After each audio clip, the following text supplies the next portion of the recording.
Welcome to my channel. Welcome to Star Tile, where I do things a lot differently most of the time. And I'm proud of it. I want to get into waterproofing a shower specifically on this video, and I'm going to skip around. I think I have 3 or 4 different clips of different jobs going on this particular video because I want to go through the process of how I waterproof a shower. There is a mantra out there now that your shower should be 100% waterproof before any tile is put on it, and I agree with that wholeheartedly. There are different systems out there now. There is divot system, which I call funnel system because it works in that way of a funnel where all the water kind of sheds into this funnel type contraption and then it sheds out into the drain. I'm not on board with that necessarily. There is a bonding flange method, which still relies on thin set as a glue for the bonding flange, although I would overlap that with a waterproofer regardless. I do it the old-fashioned way, as you see here. I'm still using pan liner. Yes, I am. I'm not using foam products. On occasion, a wallboard, but I don't do the foam curbs and I don't do the foam pans and all that stuff. I'm just not there yet. And I'm not even sure that I'll ever be there. I really am not. I use different products for different purposes. Sometimes I use Curdy, sometimes I don't. Sometimes I mix and match products to as a tool for the project that I have currently going on. And in this case, this is what I call a perimeter screed. The perimeter screed makes it easier for a homeowner or a DIYer to facilitate getting a slope down to their drain with all 4 sides of their pan being equal and level and all that stuff. It's usually about 2.5, 2.25, 2.5 inches and in thickness, and putting levels on it and screeding it out and packing it down as I am here with 2x4 and all that stuff, and getting the perimeter nice and flat and level, and then throwing in your mortar afterward and kind of working off of that perimeter screed and then getting it down to the drain, as you're going to see here momentarily, is kind of an easy way for a homeowner or DIYer to do things. There's also a product out there called Pitch Perfect or Perfect Pitch. It is a 6-rail system with a circular adapter that goes over your drain, and all 6 of those rails snap into that adapter, and you can, in those 6 voids, pack in your mortar, and those 6 rails, because they're plastic, stay inside. If you want to do a perimeter screed like I'm showing here, you don't have to do it freestyle as I'm doing with the mortar. You could actually put in some 1x4 or something like that, rip it down in 4 equal sections, put that up against the wall and work off of that. But an hour or so later you would have to pull those out and pack some mortar in. Don't leave wood inside of there. You could actually use anything you wanted to get the end result. But the end result will be as perfect a mortar pan as I can possibly get it, so that all my tile, all your most important things are during the prep process, which this is. So that when everything is waterproofed and your tile is on there, everything is as perfect as you can possibly get it. You see the folds on the corners, both on the inside where the wallboard is at, on the outside. I'm going to address that a little bit later. The wallboard is going to push those folds up pretty tightly against the wall, and there will still be a void where the mortar meets that corner that you see on the left side, and I will address that in a further video. So yeah, the different systems that are out there, and I mentioned the foam product. They got foam pans, they have foam curbs, they have foam wallboard, they have the divot system, they have the bonding flange, they have different methods. I kind of use common sense and logic in all of my work since 23 years ago. I use common sense and logic. There wasn't YouTube back then, so I hoofed it along and made my showers better than I found them. And exponentially going forward, I have done so and adapted new methods and some of my own, and this is my own way of doing things. You will see how I make my shower completely waterproof before any tile goes on. I can't emphasize that enough. Of all the different methods out there, you are free to choose any which one you want. As many tilers as there are out there, there are as many methods to make that happen. but the end result should still remain the same with a waterproof shower.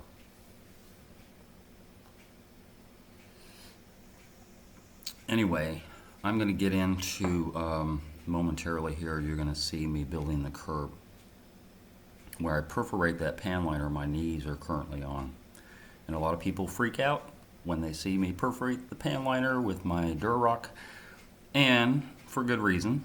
If you are doing the water in, water out system, which we are not anymore, then that might be a concern. But the way I do it, my wallboard never touches my pan, and the wallboard that goes on my curb, Durarock usually, or Hardybacker, it doesn't really matter, but a cement product goes on the curb, never touches the pan on the inside, and then the whole thing gets buttered, as I'll show here momentarily. When I butter it, I'm hiding all of the, where all those three pieces come together, I'm pushing thinset into that, as well as into all the fasteners that I've screwed in to my curb itself. And once I buttered it, then it gets waterproofed, as does the entirety of the shower. And as you can clearly see, none of my wallboard, including that curb, never touches my pan. That way water can't wick in to my curb and cause damage outside of my shower or even internally. There is a product out there, it's a dam corner, it's basically a PVC liner fashioned in such a way that you wrap those on the inside of your curb prior to putting your mortar in and all that stuff. My take is that if you need the dam corners, if they're there, you've already failed your shower, because no water should ever see those corners. So therefore, I don't see the point in putting them there. It's kind of like a seat belt. You're planning on getting in an accident, so you put your seat belt on. But the idea is you drive careful enough not to get in the accident to begin with, and that's kind of a loose analogy. What you see here is a little bit of pieces of wallboard that I'm pushing in. I told you I would get to that later. There's a void that is caused when I put my mortar, when I pour my mortar and pack it down and all that stuff. There's a void right there where the folds of the pan liner is, and I push in pieces of Durarock. Sometimes I use a stone that I'll break up with a hammer and put pieces of rock inside of there, and then I fill that in with thinset where that void is. I also am doing that because my red guard or any waterproofer sticks to that thinset a little better than it does a mortar pan. So you're going to see all around the perimeter of this shower, or every shower I build, I push in some thinset, and then it facilitates the red guard sticking to it a lot better. And I go in with a brush. I use a brush on the corners, I use a brush on my niche, I use a brush on the curb, I use a brush on the floor, and as well as inside of that void that I've caused. And so the bottom of my backer board, no matter what I use, gets a waterproofer on there, as well as this perimeter area, which would be the Achilles heel if I didn't address it, which I do. I also put a little bit of thinset. You'll see that momentarily. I screed it out around the drain. That's the other Achilles heel that I can see where water, with my common sense, would allow moisture to get into my pan. At the end of the day, I'm waterproofing the entirety of it, but there's a little redundancy to putting the thinset and doing the caulking and doing the waterproofing, so that I know 100% I have no way of ingress of water into my pan or my shower. But all your failures, 90% of your failures are going to happen around the curb area, and that's why I mitigate any type of failure happening around there, which you will see later on in another video. This is where I push thinset up under the edge of the drain and let that dry, let all this stuff dry overnight. And then the next day I start my red guard process, which you will see here momentarily. And you also see the caulking. There is some silicone that I will use around that drain, right at the top of where I put my thinset. You're going to see, I'm not going to show it clearly, but you can kind of take a peek over at the drain, and you will see the silicone that I push into the pan and screed it out with my finger to get a good seal around the edge of the drain, and then I overlap that with my waterproofer no matter what it is. There it is right there. You missed it. You missed it. Go look for it. Yeah, brush on all those places I mentioned, and then a roller and 2 coats on the walls, and usually 2 to 3 coats in the corners and the curb and the floor, at least minimum. and then you see where I brushed up under that gap as well.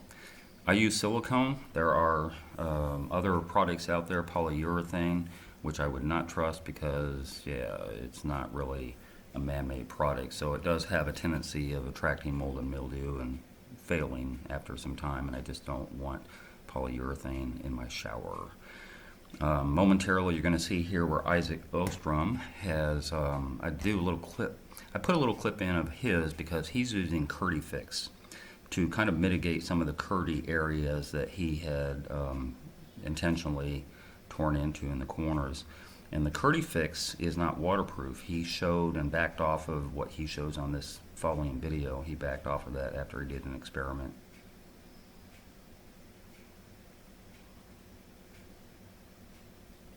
They're up here, and want to get a little close-up of the corners. You can see the detail there. That's a nice corner. Now we're going to use some Curdy Fix, which is a silane-based sealant. It sets up really hard and really fast. It's probably the best sealant out on the market that I've used, regardless if you're using Curdy or any other, anything else you want to seal. I mean, it's really good stuff. So we're doing that corner because we did make that slit in the flat, just to give us a little incentive there where it was slit. So we're going to do that on both sides. Just a nice bead of Curdy Fix there. And you want to make sure when you put that bead in, use a finger or some other tool to really embed the Curdy Fix into the felt as well. So he's basically doing the same thing that I did around the drain, except that he's using Curdy Fix instead of silicone.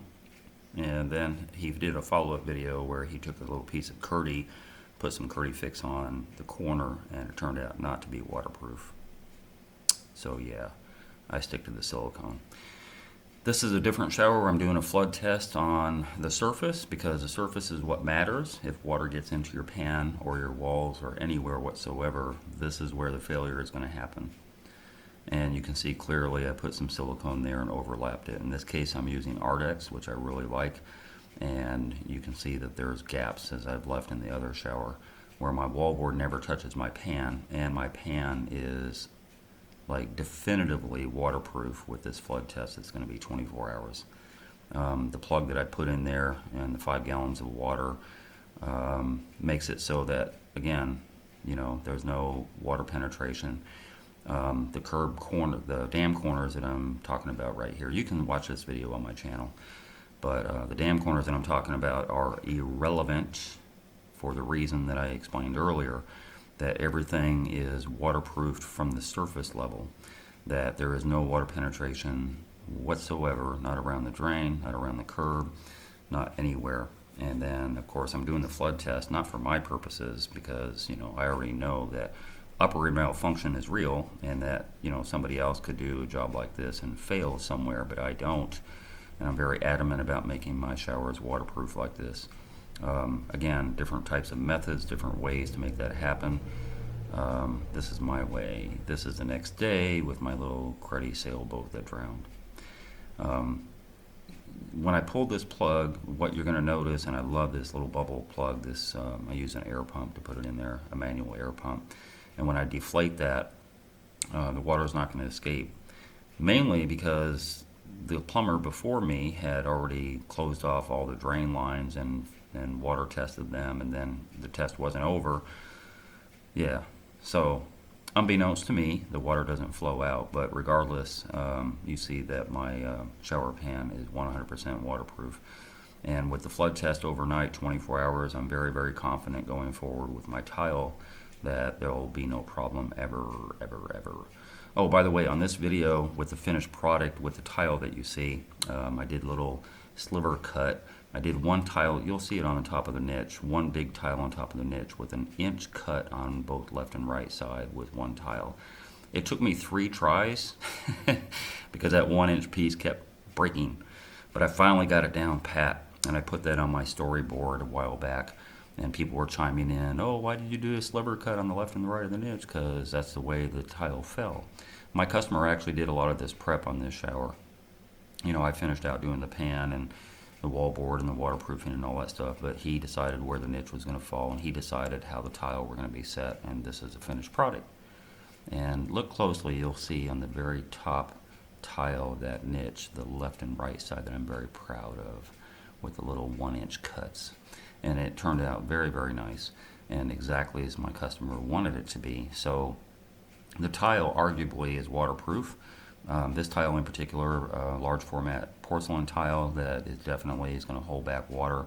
So your Achilles heel would be now your grout line. But if water gets through the grout line, then it's going to go squarely up against my Ardex that I put in there, and no water penetration. And then between showers that will dry out. So this is 100% waterproof shower before tile was ever put in it. Before tile.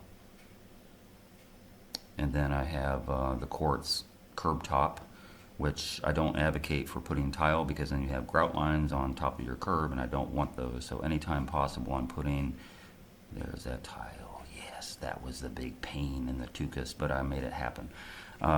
Anytime that you have a contiguous curb top like that, you're able to, you know, not have water shed off, or sorry, you're able to have water shed off, my bad, where the curb top is put on first, and those left and right tile overlap on top of that, so that water, you know, cleanly sheds off into the shower. The 3 or 4 different flavors they have of that, this is quartz, which is kind of a pretty bright white. Then they have like marble, literally a marble piece. They're 6 inches wide.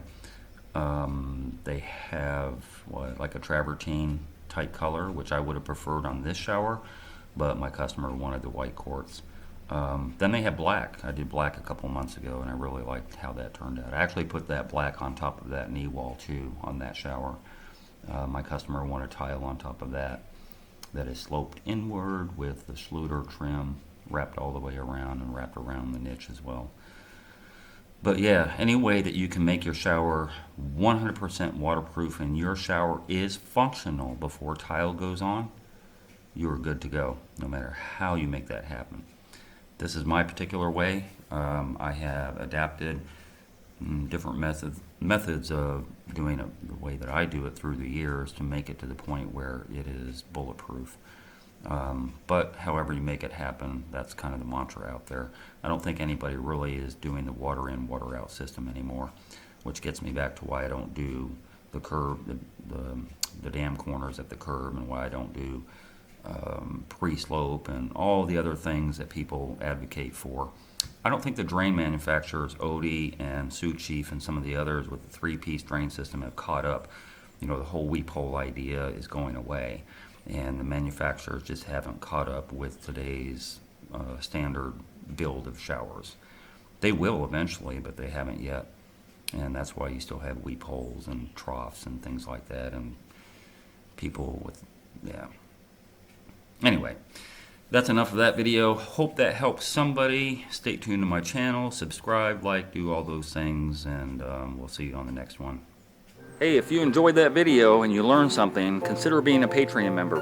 $5, $10, $15 a month would help me greatly produce more videos. I make nothing from YouTube at all. If you're going to call me for advice, please donate $50 for 30 minutes. My link to my PayPal and my Patreon account is down below. And if you haven't already, hit the subscribe button and hit the bell so you get immediate notifications as soon as I post videos. And thank you very much for your support.